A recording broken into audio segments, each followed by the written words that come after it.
신약성경 321페이지에 있습니다. 나는 8일 만에 할례를 받고 이스라엘 족속이요 베냐민 지파요 히브리인 중에 히브리인이요 율법으로는 바리새인이요 열심으로는 교회를 박해하고 율법의 의로는 흠이 없는 자라. 그러나 무엇이든지 내게 유익하던 것을 내가 그리스도를 위하여 다 해로 여길 뿐더러 또한 모든 것을 해로 여김은 내 주 그리스도 예수를 아는 지식이 가장 고상하기 때문이라. 내가 그를 위하여 모든 것을 잃어버리고 배설물로 여김은 그리스도를 얻고 그 안에 발견되려 함이니 내가 가진 의는 율법에서 난 것이 아니요 오직 그리스도를 믿음으로 말미암은 것이니 곧 믿음으로 하나님께로부터 난 의라. 내가 그리스도와 그 부활의 권능과 그 고난에 참여함을 알고자 하여 그의 죽으심을 본받아 어떻게 해서든지 죽은 자 가운데서 부활에 이르려 하노니 내가 이미 얻었다 함도 아니요 온전히 이루었다 함도 아니라 오직 내가 그리스도께 예수께 잡힌 바 된 그것을 잡으려고 달려가노라. 형제들아 나는 아직 내가 잡은 줄로 여기지 아니하고 오직 한 일 즉 뒤에 있는 것을 잊어버리고 앞에 있는 것을 잡으려고 표대를 향하여 그리스도 예수 안에서 하나님이 위에서 부르신 사명을 위하여 달려가노라. 그러므로 누구든지 우리 온전히 이룬 자들은 이렇게 생각할지니 만일 어떤 일에 너희가 달리 생각하면 하나님이 이것도 너희에게 나타내시리라. 오직 우리가 어디까지 이르렀든지 그대로 행할 것이라. 아멘. 한번 기도하겠습니다. 주님 아버지 감사합니다. 오늘 이 시간에도 하나님 주시는 말씀이 정확하게 나에게 하나님의 음성으로 사람의 말이 아니라 목사의 설교가 아니라 하나님이 반드시 내 현장에 성취될 하나님의 언약의 말씀으로 붙잡고 기도할 수 있을 정도로 하나님 말씀을 들을 수 있는 은혜를 허락해 주옵소서. 말씀을 전하는 종에게도 성령의 충만함으로 역사해 주옵소서. 예수님 이름으로 감사하며 기도드립니다. 아멘. 오늘 말씀 제목은 예수께서 왜 죽으셔야 하는가? 라는 제목으로 하나님 말씀 전달하겠습니다. 예수님의 죽음과 나하고 무슨 상관이 있냐? 이게 부제죠, 그죠? 지지난주는 도대체 예수 그리스도가 누구시길래 예수 그리스도를 믿는 자마다 개인이 변화되고 이 복음이 들어간 나라마다 완전히 변화가 일어나는 역사가 일어났느냐? 예수는 인간의 근본 문제와 그 원인을 해결해 오신 분이지 믿습니다. 아멘. 예. 인간 문제, 인간은 영적 존재입니다, 여러분. 인간은 밥 먹고 사는 육신의 존재가 아니고 정신을 수행하는 정신 갖고 있는 존재가 아니고 인간은 더 들어가서 영적 존재입니다. 그래서 인간에게 온 문제가 하나님 모르는 영적 문제입니다. 그죠? 그 문제를 해결하고 온 분은 오직 그리스도 한 분밖에 없습니다, 여러분. 그래서 예수 그리스도를 믿는 자마다 완전히 영적으로 재창조되고 죽은 영이 살아나고 사단에서 빠져나와서 하나님의 보좌를 누리는 인생으로 바뀔 줄 믿습니다. 근데 예수 그리스도께서 공생의 기간에 우리에게 무엇을 가르치셨느냐? 예수님이 공생의 3년 동안 가르치신 것은 모든 인간은 아까 말씀드린 것처럼 멸망 상태에 놓여 있기 때문에 거기서 건진받는 구원의 메시지를 계속 전달하시고 그 구원자가 바로 예수 그리스도임을 말씀하고 있는 줄 믿습니다. 그래서 오늘은 예수께서 그러면 왜 죽으셔야 하는가? 인간의 근본 문제를 해결하고 인간을 구원하는 방법이 바로 예수 그리스도의 죽음이기 때문에 그렇습니다. 예수님의 죽음은 400년 동안 구약에 예언된 죽음입니다. 어느 날 갑자기 와서 죽은 게 아니고 4,000년 동안 4,000년 동안 구약 성경에 예수님이 오셔서 죽겠다. 죽음을 계속 예언된, 그래서 성경대로 오시고 성경대로 죽으신 분이 바로 예수 그리스도십니다. 예수님도 공생의 기간에 제자들에게 자신이 성경대로 예언한 말씀대로 십자가에 죽게 될 것을 여러 차례 제자들에게 반복해서 전달했습니다. 말씀을 이루러 오셨다. 죽으러 왔다. 이 세상에 죽으러 온 자가 누가 있겠습니까? 그죠? 그러면 왜 예수님이 죽어야 되는가? 구약에 약속된 메시아가 대신 고통과 죽음을 당함으로 인간이 짊어야 될 모든 죄를 대속하심으로 그 말씀이 이사야 성경에 예언되어 있습니다, 여러분. 어디에요? 이사야서 53장 5절 6절에 그가 찔림은 우리의 허물을 인하며 그가 상함은 우리의 죄악 때문이라. 그가 징계를 받음으로 우리가 평화를 누리고 그가 채찍에 맞음으로 우리가 나음을 입었도다. 우리는 각기 제 길로 걸어갔거늘 하나님이 우리의 모든 죄악을 그에게 담당시키셨도다. 이것을 이루기 위해서 예수님이 오셔서 죽어야 될 줄 믿습니다. 예수님이 죽지 않고서는 우리가 나음을 얻을 수 없고 우리가 징계를 피할 수 없고 우리 죄악이 해결되지 않습니다. 그래서 구약 성경은 바로 예수님의 죽음에 대해서 계속 예언하고 있습니다. 예수님의 죽음에 대해서 예언하고 있습니다. 몇 가지를 예를 들면 6월절이죠. 6월절은 대신 죽음의 값을 치른 어린 양의 피를 문술주 좌우 임방에 바를 때 모든 사람이 다 죽게 됩니다. 죄의 싹은 사망입니다. 그죠? 죄의 값은 죽어야 끝이 납니다. 모든 사람, 이스라엘 백성이든지 애굽이든지 모든 사람이 다 죽어야 되는데 죄의 값을 지불한 어린 양의 피를 바르는 집은 죽지 않고 넘어갔습니다. 아멘. 죽어야 되는데 죽지 않고 넘어간 것은 대속의 피가 있기 때문인지 믿습니다. 대속제물에 피를 발랐더니 죽음의 사자가 장자치는 재앙이 넘어갔다. 그게 구약에 기록되어 있습니다. 누굴 예표합니까? 예수 그리스도 오셔서 십자가 죽음을 예표합니다. 그리고 모리아산에 이삭이 번제로 드려질 때 3일길쯤 가서 네 아들 사랑하는 독자 이삭을 모리아산에 하나님이 번제물로 드리려 할 때 이삭이 묻잖아요. 아버지 땔감은 있는데 어찌 드려질 제물이 없습니까? 그건 하나님이 여호와께서 친히 준비하시리라. 아멘. 그때 모리아산의 번제단에 이삭을 묶어놓고 아브라함이 칼로 칠라 할 때 하나님이 아브라함에게 뭐랍니까? 수도. 그리고 순양에 누굴 준비해놨죠? 이제 나무가지에 누굴 준비해놨죠? 순양 준비해. 제가 지금 기침이 와가지고 그래서 이삭을 대신해서 번제물로 하나님이 대신 속죄제물을 준비를 해놨습니다. 그리고 요하나 사건에도 마태복음 12장 39절에 40절에 예수께서 이르시되 악하고 엄난한 세대가 표적을 구하나 선지자 요나의 표적밖에 보일 표적이 없느니라. 요나가 밤낮 사흘 동안 큰 물고기 뱃속에 있었던 같이 인자도 밤낮 사흘 동안 땅 속에 있어야 하리라. 요나의 표적을 통해서도 말씀하고 계시고 또 양 잡는 제사의식이 있습니다. 구약에 번제, 소제, 그다음에 화목제, 속건제, 속죄제가 있죠.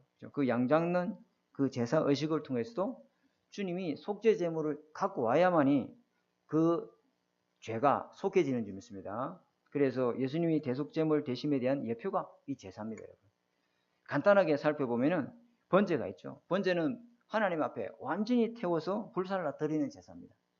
완전히 태워서 그 양을 누가 잡느냐? 제사장이 잡는 게 아니죠. 그죠? 그 죄값으로 죽어야 될 짐승을 데리고 온 그 사람이 그 양의 머리에, 염소의 머리에 손을 얹고 안수함으로 죄가 전가되는 줄 믿습니다. 전가된다 이 말은 죄를 대신 값을 지르고 제물이 대신 죽는 걸 말해요. 내게 있는 죄가 양으로 전가되므로 내 죄값을 내가 죽어야 되는데 그 죄값을 전가된 양이 대신 죽는 걸 말해요. 근데 그 양을 누가 잡아야 되느냐? 이 주인이 잡아야 돼요. 그것도 집에 기르는 양. 애지중지 길렀던 그 정이 들었던 그 양을 내가 잡아야 되는 거예요. 여러 집안에 지금 반려견이 있단 말이에요. 그 반려견을 내가 잡아야 돼. 그걸 잡는데 안 죽으려고 발버둥 칠 거 아니야. 피가 온 몸에 내 몸에 다 튄 거예요. 내가 몸이 온 피범벅이 되는 거예요. 완전히 그 양의 피가 내한테 다 증가되므로 내 죄가 깨끗이 속해지고 그 피를 받아서 제사장이 제단에 들어가서 대신 죄를 속하는 줄 믿습니다. 그렇죠. 이게 번제다 말이에요. 그런데 번제는 하나님 앞에 모든 것을 조각조각 다 잘라서 번제단에 올려서 불태워 올리는데 전부 다 태워버립니다. 근데 하나만 남깁니다. 뭐냐? 이 짐승의 가죽만 남깁니다. 그 왜 남기느냐? 그걸 어디 쓰려고 그 남겨서 그 제사장이 주느냐면은 그 가죽 옷은 뭘 의미하냐면은 아담과 하와가 범죄했을 때 자기 죄의 수치를 가리려고 무화과 나무 잎으로 가린 거예요. 그 무화과 나무 잎으로는 절대로 죄의 수치를 가릴 수가 없습니다. 그래서 하나님이 짐승을 잡고 가죽 옷을 입혔잖아요. 아멘? 그 가죽 옷을 입어야만이 내 대신 죄값을 죽은 그 가죽 옷을 입어야 내 죄가 사해지고 죄의 수치에서 벗어나는 줄 믿습니다. 그죠? 인간이 만든 물질의 옷, 재산의 옷, 어떤 명예의 옷, 권력의 옷으로는 절대로 죄를 가릴 수 없습니다. 권력 가지고 사법권 가지고 죄를 덮으려고 해도 그거는 덮겠지만 하나님 앞에는 절대 죄를 가릴 수 없습니다. 가죽 옷, 그죠? 인간의 죄악을 온전히 가릴 수 있는 것은 하나님이 짐승을 잡아 그 가죽을 입힌 가죽 옷이라 되는 점 있습니다. 그 짐승은 누굴 말합니까? 예수 그리스도를 말해주고 그 가죽의 짐승의 옷은 누굴 말합니까? 예수 그리스도의 의의 옷인 점 있습니다. 이걸 입어야만이 우리가 완전히 죄가 용서되는 점 있습니다. 그걸 누구에게 줍니까? 제사장이 줍니다. 제사장이 죄를 용서하는 일을 하기 때문에 인간의 죄를 가리운 일을 해야 될 점 있습니다. 우리가 하나님 왕 같은 제사장이기 때문에 남의 죄를 덜추내고 험담하고 욕하고 비난하는 것이 아니라 그 죄를 용서하고 덮어야 될 점 있습니다. 그죠?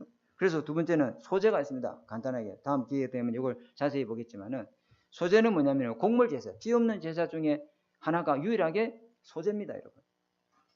이거는 고운 가루로 갈아가지고 그 기름을 발라서 유황에 섞어서 하나님 앞에 드리는 겁니다. 그걸 갖고 오면은 번제단에 불러살라서 하나님 앞에 제사를 드린 거죠. 또 어떤 때는 그걸 갖다가 부침개로 만들어가지고 하나님 앞에 불살라 드리기도 하고 또 제사장 몫으로 드리기도 합니다. 고운 가루가 뭡니까? 콩이 있는데 그 콩을 형체가 없도록 하려면 완전 갈아버려야 됩니다. 그렇죠? 그래야 콩의 형체가 없는 겁니다. 완전 내가 죽고 그리스도의 사람으로 변화되는 그 제사를 바로 소제를 말하는 겁니다. 가루가 돼야 주님이 그것 갖고 찌짐을 만들든지 그것 갖고 부침개를 만들지 그것 갖고 칼국수를 만들든지 뭔들을 만들 거 아니에요. 내가 죽지 않고서는 절대 주님이 나를 인생작품, 전도작품, 복음의 작품으로 만들어갈 수 없습니다. 완전히 죽고 고운 가루가 되시는 은혜가 있어야 되겠지 믿습니다. 그러기에 거기에 성령의 기름을 발라서 하나님 앞에 드렸더니 하나님께 영광이 된다. 세 번째는 화목제물인데 이 화목제는 번제하고 비슷한 거지만 다 태워서 하나님께 드리는 게 아니고 이제는 그 일부만 하나님께 드리고 나머지는 뭐냐면은 온 사람들이 다 모여서 그 일부에 드려진 그 제물을 모든 사람들이 당일에 또 하루나 이틀이래 다 나눠 먹어야 돼요. 그래서 화목제물 합니다. 내만 예수 믿고 구원받는 게 아니라 다른 사람들도 다 예수 믿고 구원받도록 복음의 언약을 전달해 주십니다. 그게 화목제물이에요. 그 다음에 속죄제가 있는데 속죄제는 부지 중에 지은 죄. 그렇죠? 내가 하나님 앞에 지은 죄. 또 매일 내가 나도 모르게 지나갔는데 알고 보니까 그게 죄야. 그렇게 깨달은 것도 있잖아요. 그죠? 하나님 앞에 죄를 지었을 때 맨손으로 나오는 게 아니라 반드시 그 속죄 제물 대신 대속물을 갖고 와야 될 줄 믿습니다. 그게 속죄제예요. 그 다음에 속건제가 있습니다. 속건제는 뭐냐면은 사람한테 뭘 손해배상을 했을 때, 손해를 끼쳤을 때, 재산상에 손해를 끼쳤을 때 내가 반드시 배상을 하고 또 하나님 앞에 순양을 잡아서 예배를 드려야 될 줄 믿습니다. 그게 뭐냐? 내가 누구한테 잘못을 저질렀어. 근데 나는 그 사람한테 사과할 마음 없어. 하나님 앞에 회개하면 되지. 하나님 앞에 잘못했다 하면 되지 뭐. 그러면 안 됩니다. 옛날에 그 밀양이라는 영화 있었잖아요. 아시죠? 이거 예화 들으면 저 말이구나 알아요.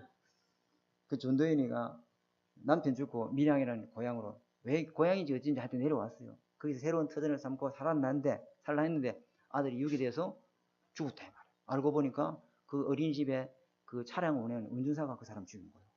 그리고 그 사람 교도소 잡히게 들어가고 이제 전도에는 전도자들이 와서 복음 듣고 교회를 다니면서 예배를 드리고 예수님이 저 문제 해결했구나. 이 은혜를 가지고 그러면 나도 그 내 아들을 죽인 그 유괴범을 가서 용서하고 용서를 해줘야 되겠다. 이래서 교도소를 찾아갑니다.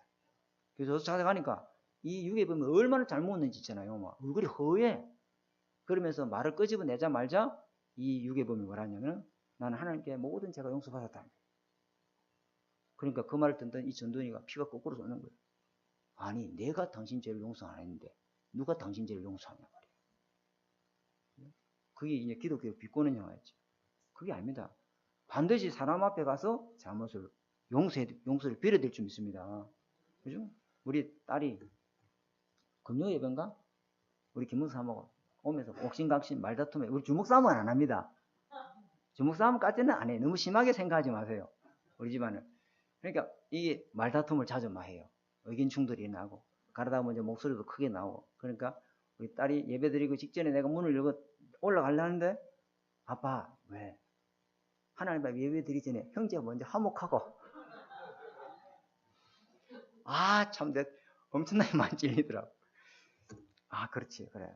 내가 화목하고 하나님 앞에 먼저 화목제를 드리고 하나님 앞에 예배드리고 그렇죠. 형제와 먼저 화목을 하고 하나님 앞에서 와서 또 예배에 제사를 드려야 될 줄 믿습니다. 그게 속건제예요. 근데 이제는 이게 제사가 없어졌습니다. 왜? 이 제사를 어디에서 드렸습니까? 어디에서요? 금요 예배 때 말씀드렸는데 성전에서, 성막에서. 근데 성막이 지금 있어요, 없어요? 없어요. 절대 제사 못 드립니다. 성전을 없어요. 성전에 가서 반드시 성전 미문, 거기서 안에 들어가서 제사를 드려야 되거든요. 양의 문이 있어요. 거기 들어가서 제사를 드려야 되는데 성전이 없어져 버렸어요. 그런데 그 성전이 지금 어디 있습니까? 저와 여러분 속에 어린 양의 죽음을 값을 치른 완전한 제사를 드린 영원한 속죄를 하신 그 예수님이 저와 여러분 속에 계시는 줄 믿습니다. 그걸 이야기하는 거예요. 그래서 예수 그리스도께서 또 세례를 받으실 때도 예수께서 세례 요한에게 나오실 때 그 세례 요한이 예수님 보고 뭐랬어요? 마태복음 3장 16절 17절에 세례 요한이 보라 온 세상 죄를 지고 가는 하나님의 어린 양이로다. 그랬죠. 그죠? 그러면서 요한복음 1장 29절에 32절에 뭐랬냐면 세례 요한이 예수님께 세례를 베풀 때 그때 하늘이 열리고 하늘에서 비둘기 성령이 비둘기 같이 임하고 그 위에 누구에게 임했어요? 예수 그리스도에게 임하고 그 하늘부터 소리가 들리는데 이는 내 사랑하는 아들이요 내 기뻐하는 자라. 예수님이 받는 세례가 뭐예요? 예수님은 죄가 없는데 세례를 받을 필요가 없잖아요. 근데 누구의 죄를 대신해서 세례를 받으십니까? 저와 여러분의 죄를 다 온 세상을 지고 가는 하나님의 어린 양이로다. 모든 죄를 인류의 죄를 예수님께 다 짊어지시고 예수님이 물속에 죽을 때 예수님은 완전 죄와 같이 죽고 부활할 때 우리 모든 죄를 다 깨끗게 했는 줄 믿습니다. 그 예수님이 죄를 받아야 될 이유 그게요. 그게 구약 성경이 지금 계속 구약 성경 예수 그리스도의 죽으심을 계속 이야기하고 있습니다. 그것만 이야기하고 있습니다. 구약 성경. 그래서 첫 번째 예수님은 처음부터 이 땅에 죽기 위해서 오신 분입니다. 그러면은 예수께서 왜 반드시 죽어야 되는가? 예수님이 왜 반드시 죽어야만 되는가? 죄인이 그 어느 누구도 여자의 아담의 후손은 하나님 앞에 설 수 있는 자가 아무도 없습니다. 죄인은 하나님 앞에 아무도 설 수 없어요. 그래서 죄인이 하나님을 만나기 위해는 반드시 대속제물을 갖고 와야 될 줄 믿습니다. 주일날 예배 올 때 예수 그리스도 언약의 피를 갖고 와야 될 줄 믿습니다. 그렇지 않고서는 주님이 받으시진 않는다 이 말이에요. 그 예배를. 그래서 예수님이 왜 반드시 죽었냐? 예수님의 대속제물의 그 죽음은 하나님이 세상을 하나님이 구원할 계획이고 인간을 구원할 하나님의 유일한 방법인 줄 믿습니다. 그래서 마가복음 10장 45절 대속물, 그죠? 자기 목숨을 많은 사람의 죄를 속하기 위해서 대신 죽음으로 죄값을 대신 지불했는 줄 믿습니다. 마가복음 10장 45절 이 말이 그 말도 있지만은 마귀에게 잡혀있는 인간을 해방시키기 위해서는 죄값을 대가를 지불해야 된단 말이에요. 죄가를 지불하지 않고서 데리고 온 것은 하나님 할 때는 불법인 거예요. 그러면 이 죄값을 마귀에게 지불합니까? 그래서 사단이 배상설이라는 거예요. 그 이단입니다. 아닙니다. 죄의 심판자인 공의 하나님께 지불하는 것인 줄 믿습니다. 그래서 주님은 죄 없다 하시는 거예요. 그죠? 죄 없는 예수님이 자신의 목숨을 대신 죽음으로 하나님께 죄값을 치르고 우리는 죄에서 용서해 주심으로 죄 없다, 죄가 끝이 났다라고 주님 우리에게 선언하시는 겁니다. 우리가 죄값을 치르기 전에는 절대 주인인 이 사단의 손에서 노여날 수도 없고 벗어날 수도 없어요. 그런데 예수님이 대신 죽음으로 우리의 값을 값없이 죄사함을 받게 해주시고 하나님 앞에 의롭다 하심을 얻음으로 사단의 손에서 우리가 해방된 줄 믿습니다. 이래야 돼요. 예수님 죽음이라야만 우리가 하나님 앞에 설 수 있고 죄에서 자유케 되는 줄 믿습니다. 그래서 창세기 2장 17절에 죄는 뭐냐? 죄는 죽음이다. 그죠? 죄에 대해서 심판은 바로 죽음이다. 네가 선악과를 먹는 날에는 정령 죽으리라. 하나님의 약속 어기는 날. 그 죄의 심판이 뭐예요? 죽음이에요. 죽음. 무슨 죽음입니까? 영원한 죽음입니다. 하나님과 영원히 단절되는 거예요. 하나님 모르는 거예요. 하나님 인생, 하나님을 이 세상에 나가서 사람들에게 하나님 아십니까? 모릅니다. 다 죽어 있기 때문입니다. 영적으로 죄 때문에 영이 죽어 있기 때문에 하나님을 알 수도 없고 하나님 없는 줄 알고 살고 있습니다. 그 영적 죽음으로 오는 결과가 뭐냐? 육신이 죽음이 온다 이 말이에요. 늙고 병들고 생로병사. 왜 생로병사? 아무리 답을 찾아봐 답을 찾을 수 없습니다. 영적 죽음 때문에 오는 죽음이 육신이 죽음이에요. 육신이 죽음 결과로 오는 죽음이 뭐냐? 영원한 죽음이 기다리고 있다. 이 죽음이 그럼 왜 우리에게 왔냐? 그게 아담이 범한 죄인데. 로마서 5장 12절에 한 사람으로 말미암아 죄가 세상에 들어오고 죄로 말미암아 사망이 왔나니 이와 같이 모든 사람이 죄를 지었으므로 사망이 모든 사람에게 이르렀느니라. 우리가 아담의 죄값을 치러야 하기 때문에 모든 사람이 죽는 게 아니고 아담의 그 죄로 인해 오는 결과가 죄와 사망이다.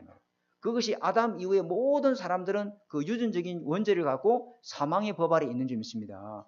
거기서 아무도 벗어날 수 없다 이 말이에요. 그래서 아담의 후손은 이 죄 문제를 스스로 해결할 수 없기 때문에 하나님이 자신이 창조주 하나님이 피조물을 대신하여 죽기로 작정하시고 육신을 믿고 이 땅에 오신 것이에요. 그래서 로마서 3장 10절에 아담 하와 이후에 태어난 모든 사람은 한 사람도 의인이 없느니라 이렇게 했습니다. 네, 로마서 3장 23절에 모든 사람이 죄를 범했으며 모든 사람이 죄인이다. 로마서 6장 23절은 죄의 삭시 사망이다. 히브리서 9장 27절에는 죽음이 정해져 있고 죽음 이후에 뭐가 기다리고 있다? 심판이 기다리고 있다. 그죠? 아담의 후손은 모두가 심판 대상이다. 그래서 요한복음 8장 44절에 죄 때문에 왜 죄에서 못 벗어나냐? 죄 때문에 모든 사람은 사단의 권세 아래 묶여 있습니다. 하나님을 떠나서 그 영이 죽어 있고 사단에 잡혀 있습니다. 그래서 못 벗어나는 거죠. 인간 문제, 하나님 떠난 문제입니다. 인간 문제, 그 영이 떠나서 죽어 있습니다. 그 영이 누구에게 잡혀 있습니까? 원죄에 묶여 있고 사단에 잡혀 있습니다. 인간 문제, 영적 문제입니다. 그리고 해답이 그리스도밖에 없는 줄 믿습니다. 예수님이 오셔서 십자가 죽어야 대속제물이 되어주셔야만이 거기서 노임을 얻을 수 있습니다. 아무도 그 어느 누구도 여기서 해방시키고 자유하고 구원시킬 자가 없습니다. 여러분. 하나님의 방법, 여자의 후손이 와야만 되는 줄 믿습니다. 그래서 로마서 8장 1절 2절에 예수님의 죽음은 생명의 성령의 법이다.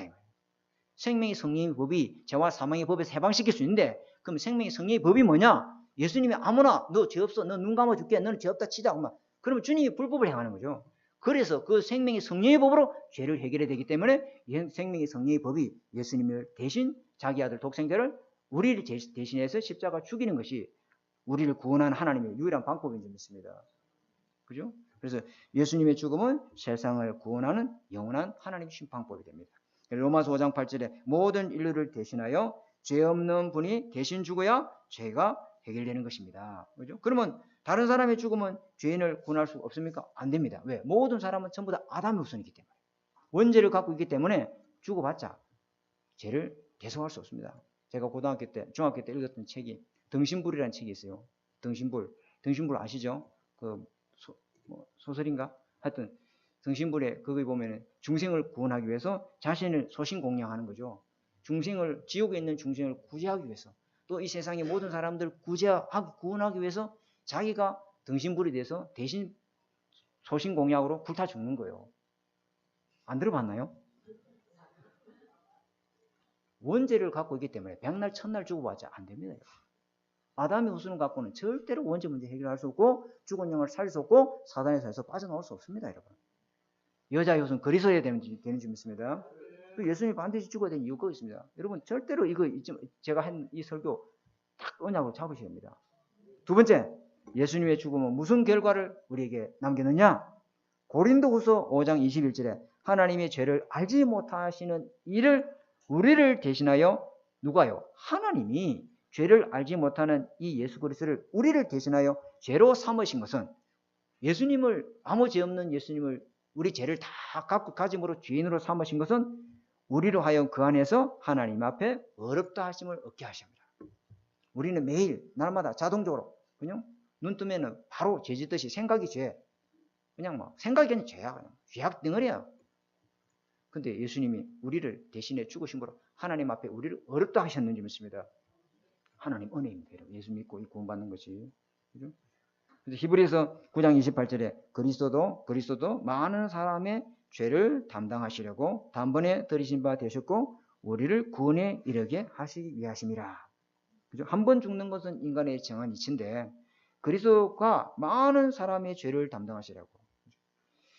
히브리서 10장 10절에 예수 그리스도의 몸을 단번에 들이심으로 말미암아 우리가 죄인인데 거룩함을 얻었노라. 죄인인데 주님이 우리 보고 뭐라요? 어룩하다, 의롭다, 구별된 자다. 이렇게 말씀하시는 거죠. 베드로전서 3장 18절에도 불의한 우리를 대신하여 죽으심으로 우리를 하나님께로 인도하려 하심이라. 육체를 죽임을 당하시고 영으로 살림을 받으셨느니라. 이렇게 말씀했습니다. 그 죽음의 결과를 통해서 우리를 하나님이 죄에서 자유하게 하시고 하나님 앞에 의로운 사람으로 하나님께 인도하는 구원의 길을 열어주셨는 줄 믿습니다. 자, 세 번째, 예수 그리스도의 죽음의 비밀. 이게 중요하죠. 예수님이 죽음의 그 비밀이 뭐냐? 요한일서 3장 8절에 하나님이 아들이 나타나신 것은 마귀의 일을 멸하려 하심이라.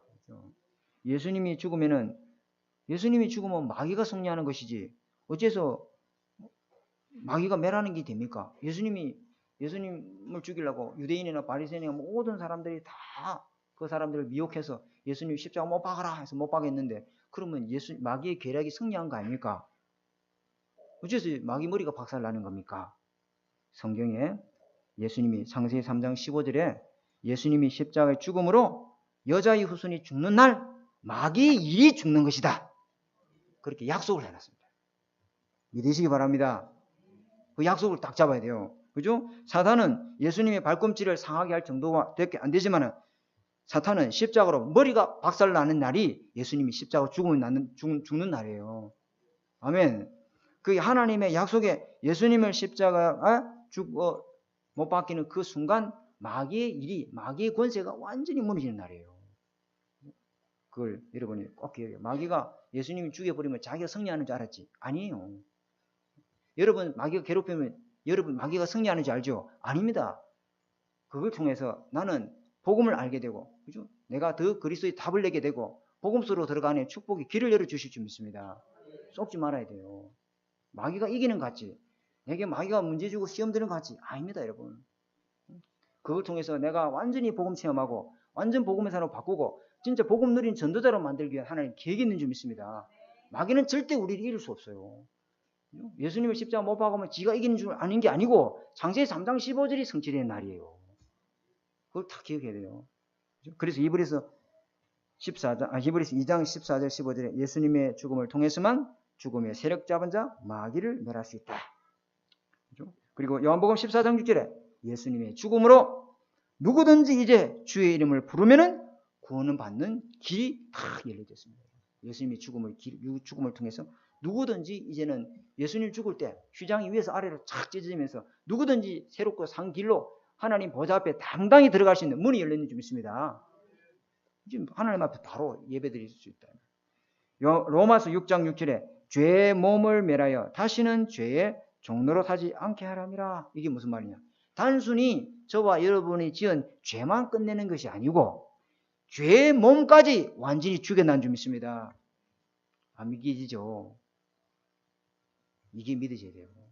우리 죄만 주님이 깨끗이 씻은 게 아니고 우리 죄 지을 수 있는 이 몸까지 옛사람까지 십자가에 완전히 못을 박아버렸다. 그래서 다시는 죄가 우리에게 역사하지 못하고 우리는 죄의 종로를 하지 못하도록 완전히 십자가에서 죄를 끝내는 줄 믿습니다. 그래서 로마서 12장 1절에 그러므로 너희 몸을 이제는 하나님이 기뻐하시는 거룩한 산제물로 드리라. 제사는요 산제물로 안 드립니다. 반드시 죽여야 돼요. 제사는 죽여서 하나님 앞에 드리는 거다 이 말이에요. 그런데 여기서 산제물이란 뭐냐면 우리를 죽일 수 없잖아요. 우리를 죽여서 하나님 앞에 없잖아요. 근데 우리를 대신 누가 대신 죽었어요? 예수 그리스도의 죽음으로 하나님 앞에 나올 수 있는 것이잖아요. 하나님 앞에 나올 때 펄펄펄 살아있던 나가 여기 와서 죽고 예수 그리스도 안에서 새 힘을 얻어서 새롭게 나가야 될 줄 믿습니다. 오네요. 자, 네 번째. 그래서 네 번째, 구약 성경은 예수님의 죽음에 대해서 예언하고 있습니다. 어느 날 갑자기 예수가 와서 내 죽어야 되겠다고 죽은 게 아니고, 그리고 아무나 십자가에 달린다고 해서 우리를 구원하는 게 아니고, 철저히 예수님은 그 죽음에 대해서 성경에 4,000년 동안 예언을 해놨습니다. 그 예언대로 구약 성경의 주인공이 바로 예수님인 줄 믿습니다. 구약 성경의 주제는 예수님의 죽으심과 십자가입니다. 그래서 구약 성경은 오신 예수님을 보지도 않고 그 그림자만 믿어도 구원을 받았습니다. 누가요? 아브라함 구약 사람 아닙니까? 아브라함이 믿음으로 하나님 그를 뭐라? 어렵다 이것이잖아요. 오시지도 않았는데 오실 예수를 바라보고 이 사람이 구원을 받았는데 그 사람이 믿음이 조상이 됐습니다. 그럼 우리는요 오신 예수를 믿잖아요. 우리는 아브라함보다 더 큰 복을 받게 될 줄 믿습니다. 올 예수를 바라보고 믿음의 조상이 됐는데. 그래서 몇 구절만 보면 창세기 3장 15절에 여러분 잘 아시는 구절에 죄를 범하게 한 이 장본인 마귀를 멸하시기 위해서 예수님이 오셔야 된다고 예언을 해놨는데 앞으로 여자의 후손이 와서 뱀의 머리를 상하게 될 것이다. 이 예언의 말씀을 찾고 구원받은 사람이 아담과 하와였어요. 그래서 유언죄를 갖고 있는 아담의 후손으로는 안 되기 때문에 성령으로 잉태된 여자의 후손이 사람의 몸을 입고 와서 하나님이 직접 죽으심과 부활을 통해서 사단 권세를 완전히 멸하셨습니다. 그 여자의 후손이 바로 예수 그리스도고 그 예수 그리스도가 저와 여러분의 참된 왕이 되신 줄 믿습니다. 그리고 하나 더 말씀드리면 출애굽기 3장 18절 계속 나오는 말씀이죠. 그죠? 이스라엘의 저주재앙의 원인이 바로 죄 문제입니다. 여러분. 죄 문제. 그죠? 그 죄 문제를 대신 죽음으로 값을 치른 죽은 어린 양의 피를 문수줄 바르는 날 장자치는 재앙이 아까 말씀드렸죠. 넘어갔다. 이게 누구를 얘기합니까? 바로 예수 그리스도의 십자가 죽으심을 얘기합니다. 구약에 이렇게 하나님의 말씀이 예수님의 죽으심에 대한 그 예언대로 오신 분이 바로 예수 그리스도가 되는 줄 믿습니다. 자, 그리고 다섯 번째, 신약에 이 예수 그리스도 예언된 것이 그대로 예언의 말씀이 성취됐습니다. 성취 안 되면은 이거 완전 소설책에 불과하거든요. 그냥 누가 하나의 시나리오에 불과해요. 근데 그 구약이 신약에 사복음서에 그대로 성취가 됐습니다. 그죠? 근데 한번 보면 마태복음 1장 21절에 동정녀의 몸에 성령으로 잉태되어 아들을 낳으리니 그 이름을 예수라 하라. 이는 자기 백성을 저희 죄에서 구원할 자이심이라. 그래 놨거든요. 근데 그 아들이 누구냐? 그 아들이 대체 누구냐? 예사야 7장 14절에 그대로 보라 처녀가 잉태하여 아들을 낳을 것이니 그 이름을 임마누엘 하리라. 아멘. 그 예언한 그 말씀을 성취한 주인공이고 바로 성취자가 바로 예수 그리스도를 믿습니다. 이게 딱 맞아 들어간다. 마태복음 3장 16절 17절에도 예수님이 세례를 받을 때 아까 말했죠. 성령이 비둘기같이 임하면서 하늘에서 음성이 들렸습니다. 뭐라 음성이 들리느냐? 이는 내 사랑하는 아들이다. 이게 무슨 말이에요? 지금 동정녀 몸에 난 이 예수가 바로 하나님의 아들이라는 거죠. 아멘. 그러면서 하나님의 아들 예수 그리스도가 성령의 수인에서 오셨는데 그분은 누구냐? 하늘에서 문이 열리고, 그죠? 하늘에서 음성이 들리고, 그리고 성령이 비둘기같이 임하고 그 물 위에 서 있는 사람은 또 누구예요? 예수다. 성부, 성자, 성령이 임하는 바로 그분이 바로 예언하신 메시아요 하나님 아들이고 구원자시고 창조주이신 줄 믿습니다. 누구야? 아들이 바로 하나님이시다는 거예요. 하나님이 인간 문제 해결하기 위해 직접 몸을 입고 이 땅에 오신 분입니다. 그죠? 마태복음 3장 2절에 세례 요한의 메시지. 세례 요한이 뭐라 외쳤느냐? 광야에서 회개하라. 천국이 가까웠느니라. 이게 무슨 말이에요? 예수님이 오신 것을 보고 세례 요한은 천국이 왔다. 예수님이 천국이다. 예수 그리스도를 누구든지 믿는 자는 하나님 나라가 임하고 보좌의 축복이 임한다고 말하는 겁니다, 여러분. 아멘. 예수 그리스도를 통해서만 하나님 만나는 구원의 길이고 하나님 함께하는 응답의 문이 열린 줄 믿습니다. 그래서 요한복음 1장 14절에 말씀이 육신이 되어 우리 가운데 거하심이야. 우리가 그의 영광을 보니 아버지 독생자의 영광이요 은혜와 진리가 충만하더라. 무슨 말씀을 성취하러 무슨 말씀이 육신이 되어 왔습니까? 말씀이 육신이 되어 우리 가운데 거하는데 그 무슨 말씀이십니까? 구약에 예언된 예수 그리스도. 그죠? 구약에 예언된 말씀을 성취하시기 위해서 육신을 입고 오신 분이 바로 예수입니다.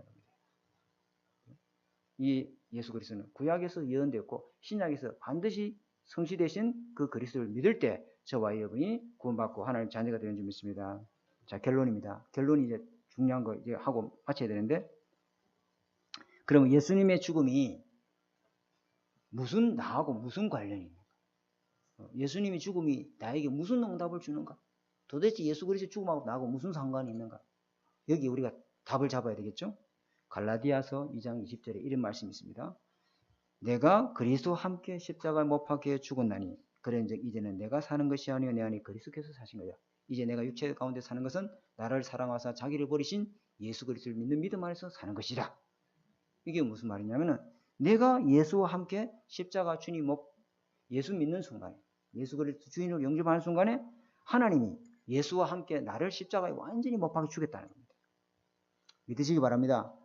그죠? 그리고 십자가의 죽음이 나의 모든 죄를 위한 대속의 죽음이고 그 죄에 대하여 내가 이제는 죽은 자요 그리스도 안에 산 자다.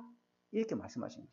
절대 불가능했던 내가 예수 그리스도를 믿음으로 이제는 하나님을 바라보고 하나님께 예배드리고 하나님과 함께하는 임마누엘 축복을 누릴 수 있는 축복을 우리에게 받은 일이 있습니다. 그래서 바울은 뭐라 하냐? 나는 날마다 죽노라. 바울은 날마다 죽노라. 그죠? 거꾸로 말하면은 바울은 날마다 주님 안 바라보고 자기 자아가 살아있던 사람이에요. 그러니까 나는 날마다 죽는다 했지. 날마다 죽는 사람이 말로 이 말을 해.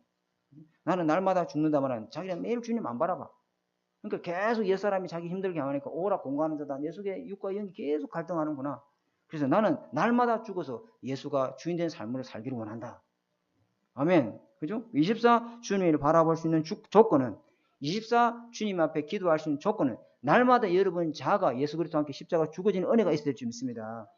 그죠?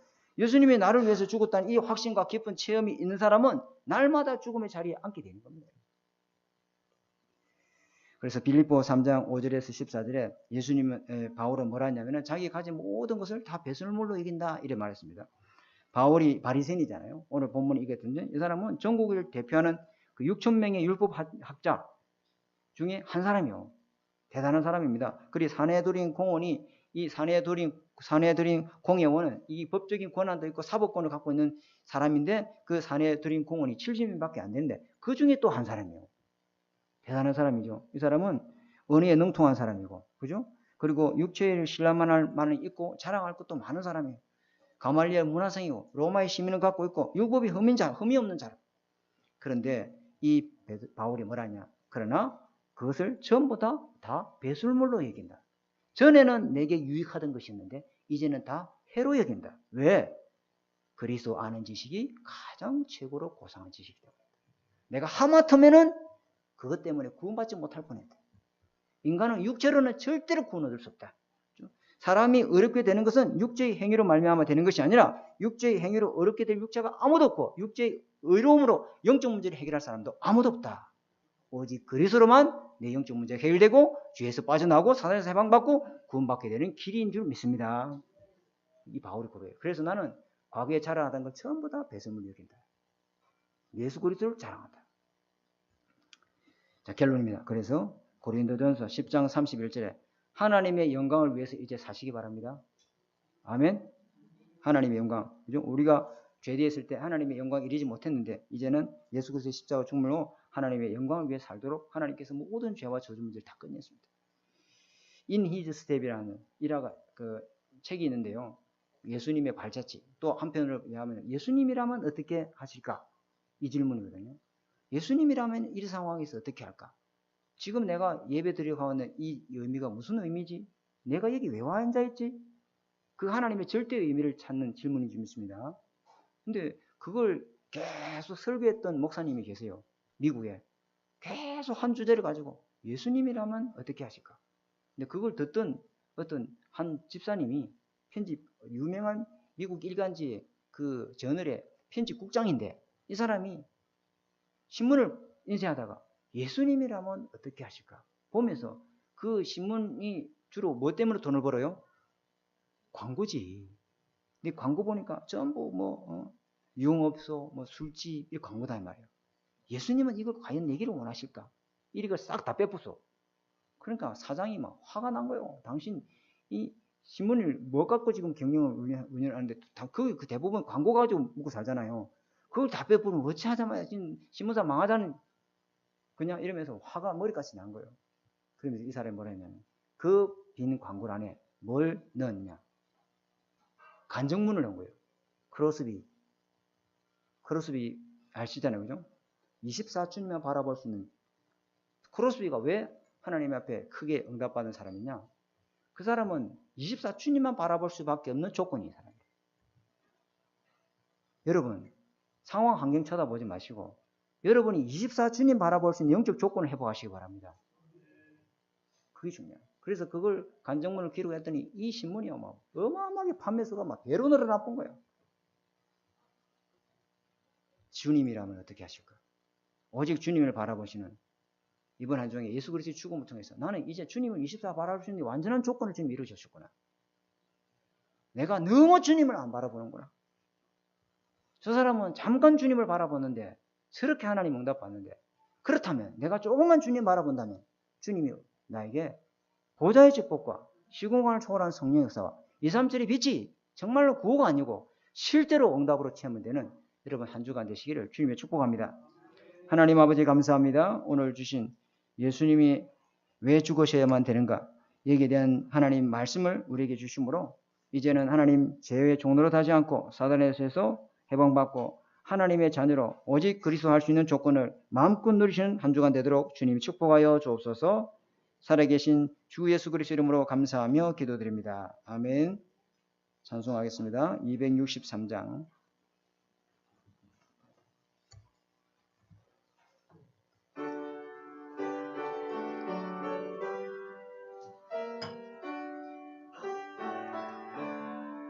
이 세상 험하고 나 비록 약하나 늘 기도 힘쓰면 큰 권능 얻겠네.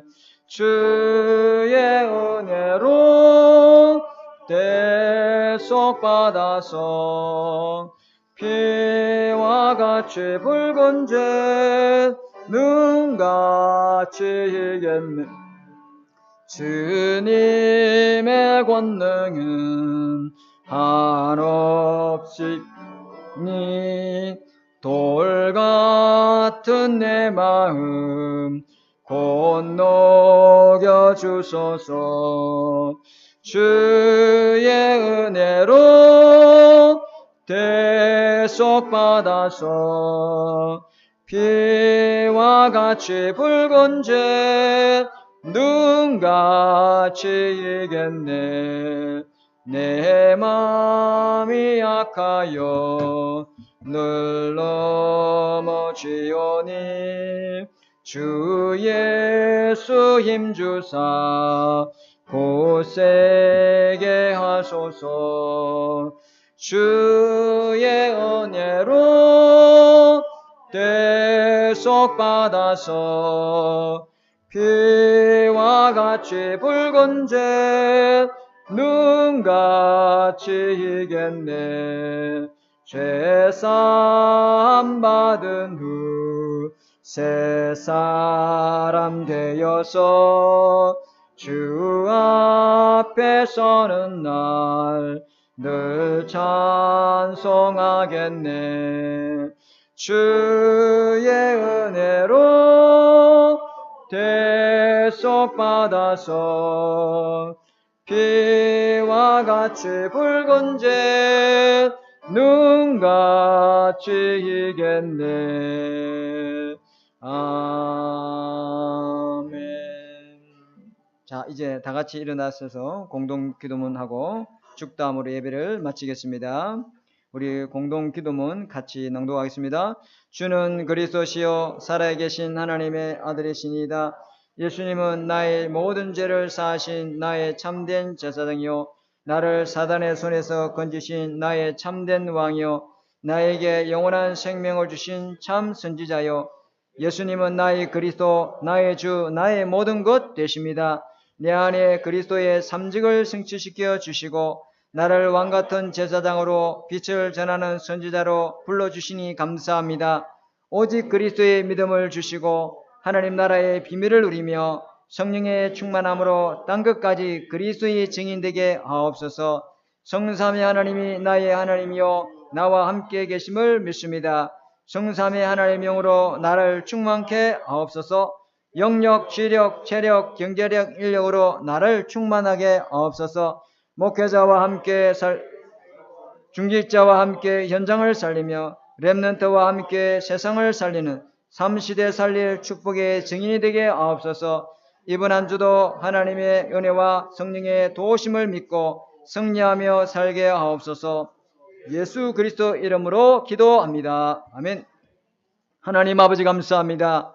우리의 죄에서 하나님 대물로 예수님이 대속제물이 되어 주심으로 우리를 모든 묶인 것에서 자유하게 하시고 구원의 은혜를 베풀어 주심을 감사와 찬양을 드립니다.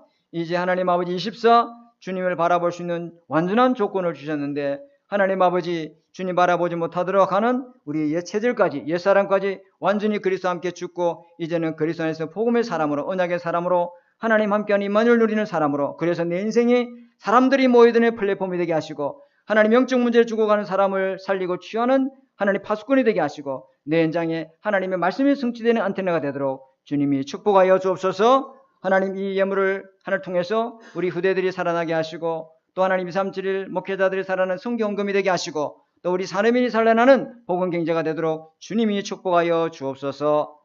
지금은 우리의 주 예수 그리스도의 은혜와 하나님의 사랑하심과 성령의 내주 인도 역사하심이 예수 그리스도의 죽음이 나의 죽음으로 언약 잡고 죽음의 권세를 이기고 승리할 우리 하나 되는 게 모든 성도님들 머리 위에 지금부터 영원토록 항상 함께 계실지어다. 아멘.